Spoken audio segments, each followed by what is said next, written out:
Shalom, salam sehat bagi kita semua, Bapak Ibu yang terkasih di dalam Kristus Yesus. Pada pagi hari ini, sebelum kita melakukan segala aktivitas kita, saya mau mengundang Bapak Ibu Saudara-saudara untuk lebih dulu bersyukur kepada Tuhan melalui firman-Nya. Namun sebelum kita mendengar firman Tuhan, baiklah kita bersatu di dalam doa. Allah Bapa kami yang bertahta di dalam kerajaan sorga, puji syukur kami panjatkan kehadirat-Mu Tuhan atas kasih setia-Mu yang menyertai kehidupan kami dan membangunkan kami dari tidur kami. Biarlah Tuhan pagi ini kami pakai untuk memuliakan Tuhan sebelum kami melakukan aktivitas kami melalui firman-Mu yang akan kami dengar. Biarlah Tuhan Kau menguasai hati dan pikiran kami dalam Kristus Yesus. Amin. Bapak Ibu yang terkasih di dalam Kristus Yesus, hari ini Rabu 29 Juni 2022. Kita mau mendengarkan firman Tuhan yang tertulis di dalam 1 Korintus pasal 3 ayat 10. Saya mau membacakannya untuk kita. Sesuai dengan kasih karunia Allah yang dianugerahkan kepadaku, aku sebagai seorang ahli bangunan yang cakep telah meletakkan dasar, dan orang lain membangun terus di atasnya. Tetapi tiap-tiap orang harus memperhatikan bagaimana ia harus membangun di atasnya. Demikian firman Tuhan. Jemaat yang terkasih, tidak heran dan mungkin ini pernah menjadi pengalaman bagi kita.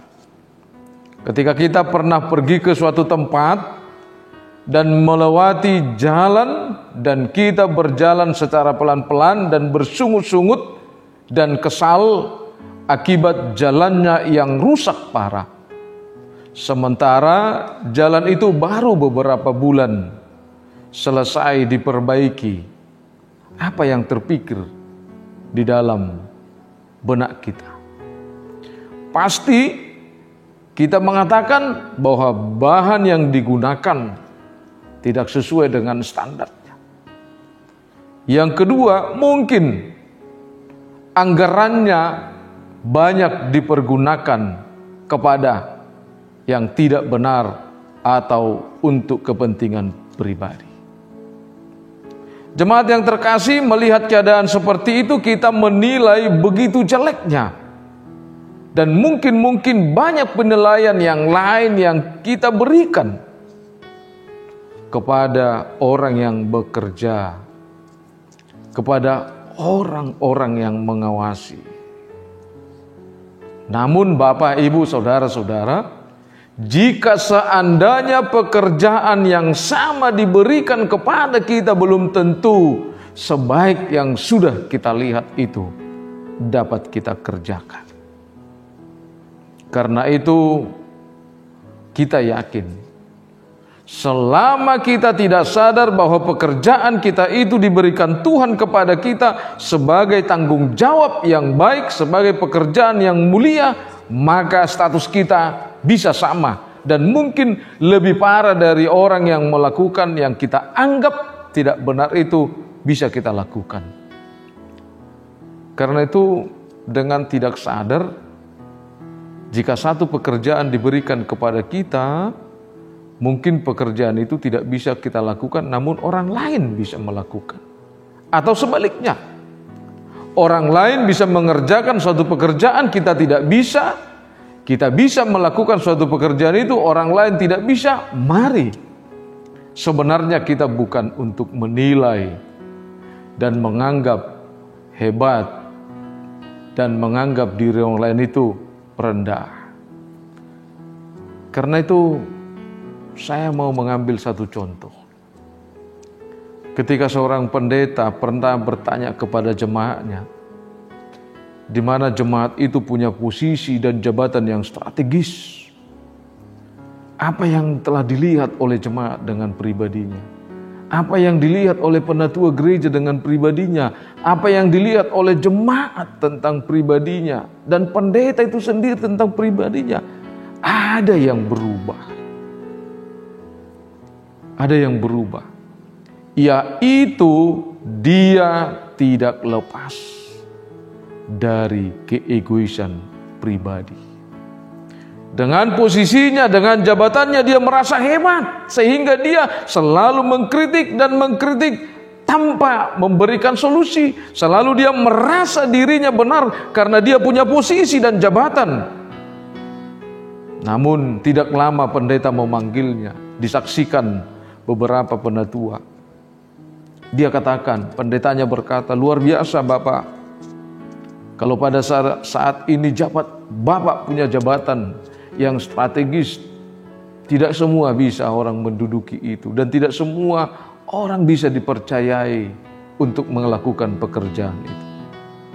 Tapi pendetanya bertanya, selama Bapak bekerja di sana, apakah satu pun perbuatan Bapak tidak pernah salah? Kalau orang menilai dari gajinya luar biasa, orang menilai dari fasilitas yang dia pakai,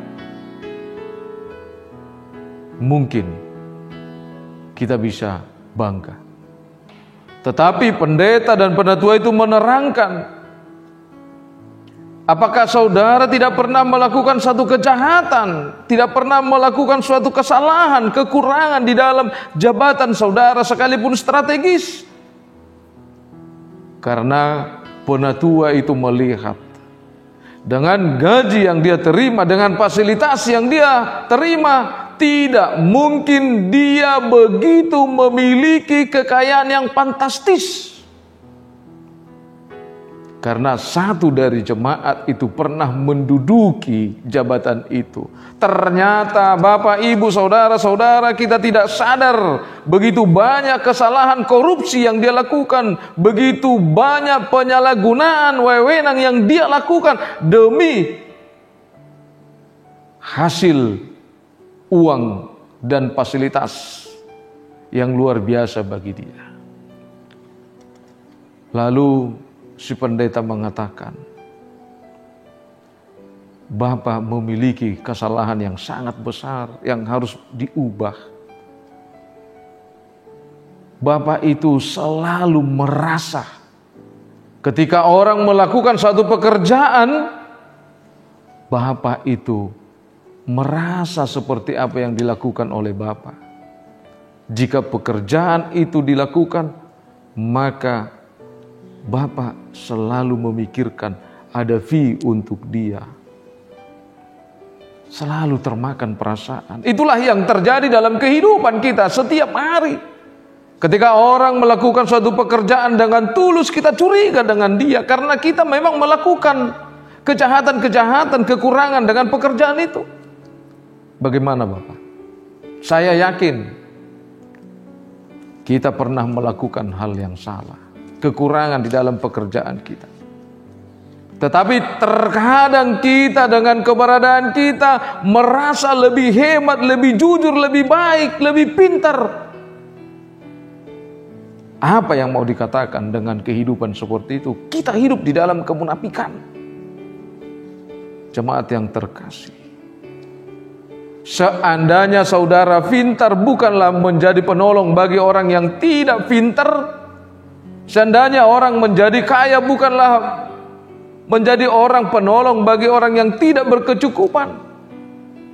Jika saudara benar, jika saudara jujur di hadapan Tuhan, bukankah sepantasnya saudara itu membimbing orang yang jujur, membimbing orang yang selalu melakukan kekurangan dan kesalahan supaya mereka hidup di dalam kebenaran? Kenapa kita selalu hidup mengkritik orang lain? Seakan-akan yang dilakukan orang lain itu salah semua. Seakan-akan yang dilakukan oleh orang lain itu tidak bermanfaat. Hanya kitalah yang bermanfaat. Hanya kita yang melakukan yang benar.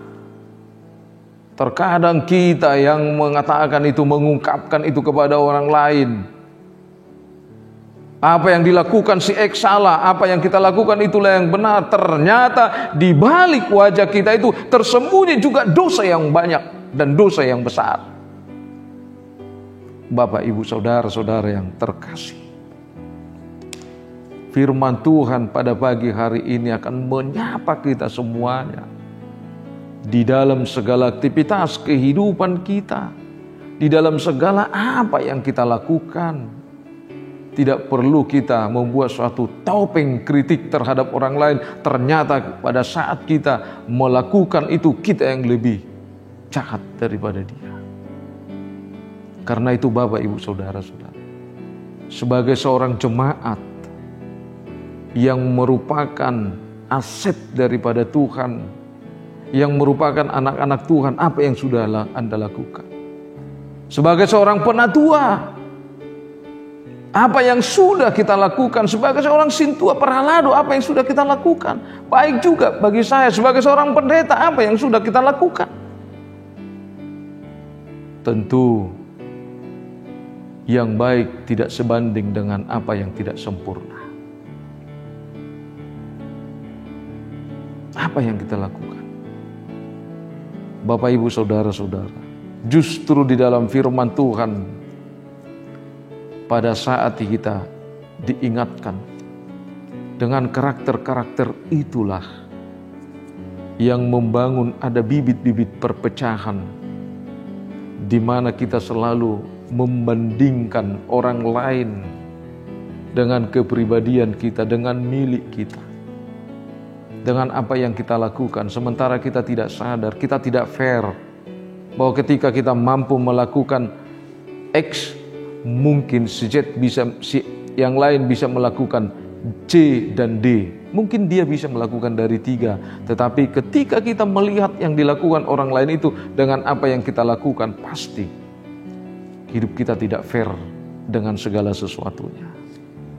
Tapi Tuhan mau mengingatkan kita, Bapak, Ibu, Saudara-saudara, jika suatu pekerjaan yang diberikan Tuhan kepada kita, kita pernah gagal melakukannya, mungkin Tuhan juga geleng-geleng kepala melihat kita.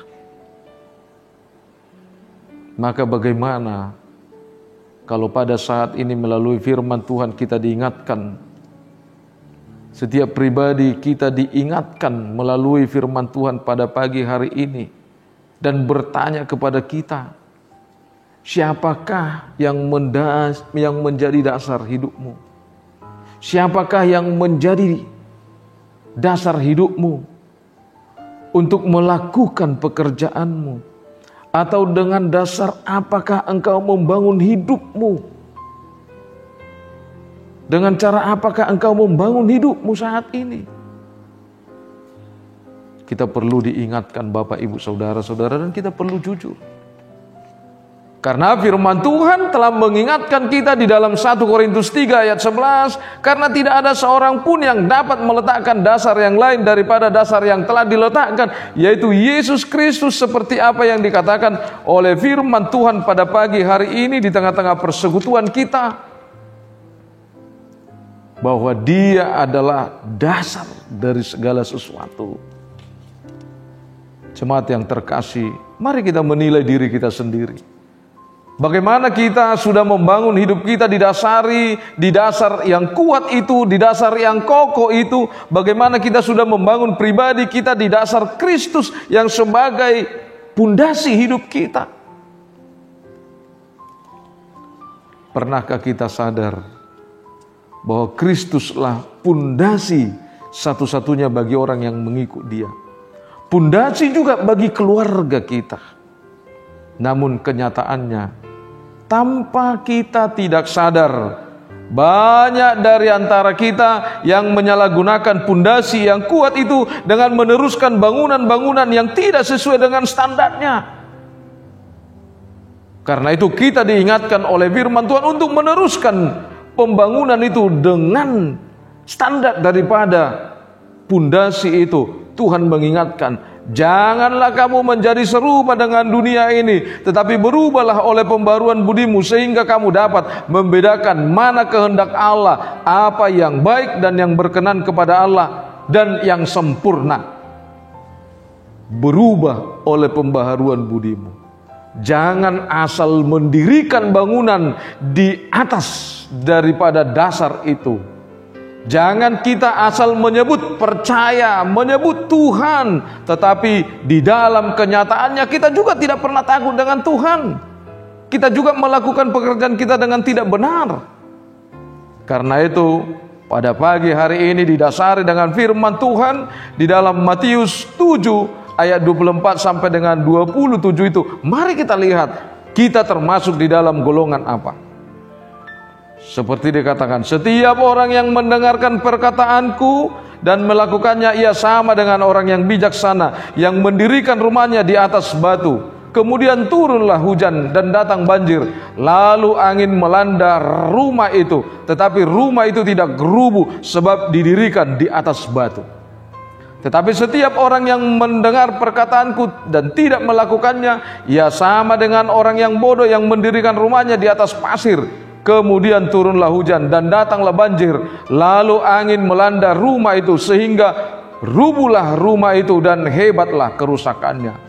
Bapak, Ibu, Saudara-saudara, kita sudah bisa melihat kriteria kehidupan kita. Kita diingatkan, apakah Tuhan menginginkan dan senang? Sekalipun Tuhan tidak melarang seseorang itu kaya, Tuhan tidak pernah melarang seseorang itu kaya, Tuhan tidak pernah melarang seseorang itu punya jabatan yang tinggi, tetapi Tuhan mengingatkan kita, jangan asal memiliki kekayaan dan harta yang banyak, jangan asal memiliki jabatan dan pekerjaan yang strategis kalau memang itu tidak didasari dengan jalan yang benar. Karena itu Tuhan lebih senang melihat orang yang sederhana, yang mensyukuri segala anugerah dan berkat yang Tuhan berikan kepadanya. Dan jangan pernah menilai orang lain dari apa yang Anda miliki, dari menilai orang lain dari jabatan apa yang sekarang Anda miliki. Tapi marilah melihat orang lain itu bagian daripada anugerah Tuhan yang diberikan kepada kita. Seandainya saudara itu memiliki lebih anugerah Tuhan daripada yang lain, sepantasnya Anda itu harus menjadi berkat bagi dia, bukan menjadi hakim, bukan menjadi orang-orang yang selalu mengkritik tanpa ada perbuatan. Saya yakin jika seandainya saya bertanya kepada saudara, pekerjaan yang saya lakukan itu belum tentu Anda bisa lakukan. Dan pekerjaan yang Anda lakukan belum tentu saya bisa lakukan. Tetapi bagaimana? Pekerjaan kita itu sama-sama menjadi bagian daripada pondasi itu. Supaya bangunan itu berdiri dengan kokoh. Ada pasirnya, ada semennya, ada batu batanya. Ada bahan-bahan bangunan yang lain yang membuat bangunan itu bisa berdiri kokoh. Demikianlah firman Tuhan. Oleh karena kasih karunia-Nya kita menjadi kuat. Oleh karena kasih karunia-Nya kita menjadi orang-orang yang sempurna. Karena itu Bapak, Ibu, Saudara-saudara, mari membangun komunitas dan persekutuan yang baik. Jangan coba-coba membangun komunitas persekutuan yang tidak baik, itu sama merobohkan dirimu, merobohkan hidupmu. Berdiri di atas dasar yang kuat itu. Amin. Kita berdoa. Segala puji syukur bagimu Allah Bapa yang bertata di dalam kerajaan sorga. Terima kasih Tuhan, jikalau Tuhan pada pagi hari ini masih memberikan napas kehidupan kepada kami, itu berarti kami yakin bahwa Tuhan masih mengizinkan kami untuk melakukan yang terbaik dari hari-hari yang sebelumnya. Terima kasih Tuhan, itu juga mengizinkan bahwa kami akan lebih sadar Tuhan masih menyayangi kami. Terima kasih Tuhan kalau pada pagi hari ini firman-Mu telah menyapa kami bahwa kami sempurna bukan karena kehebatan kami, tetapi karena kasih setia-Mu yang menyertai kami. Berkati kami Tuhan semuanya. Jemaat-Mu yang ada di HKBP Surabaya ini, kami yakin dan percaya ada banyak persoalan-persoalan kehidupan yang kami hadapi dan pergumulan hidup yang kami hadapi. Tetapi Tuhan menolong kami. Tuhan mengizinkan kami dengan kekuatan-Mu untuk kembali beraktivitas. Terima kasih Tuhan, berkati setiap jemaat-Mu yang sakit melalui obat-obat yang dia makan, ada kesembuhan bagi mereka. Berkati juga bangsa kami ini, berkati juga gereja-Mu HKBP yang telah Tuhan utus untuk berkarya di tengah-tengah dunia ini, kami yakin dan percaya. Begitu juga dengan gereja-Mu HKBP Resort Surabaya ini. Kamu memberkati pimpinan gereja-Mu, para perhaladu Tuhan. Kami yakin dan percaya Tuhan akan membekali semua hamba-hamba-Mu di dalam kuasa-Mu, dan begitu juga dengan jemaat-Mu. Di dalam Kristus Yesus kami berdoa dan mengucap syukur. Anugerah Tuhan kita, kasih setia Allah Bapa, dan persekutuan Roh Kudus memberkati kita. Amin. Jemaat yang terkasih, Bapak Ibu Saudara-saudara, dimanapun kita sekarang berada, apakah kita sudah memulai aktivitas kita dan akan memulai aktivitas kita? Mari tetap semangat dan tetap setia berdoa di dalam Tuhan. Terimalah salam kami, salam sehat. Horas.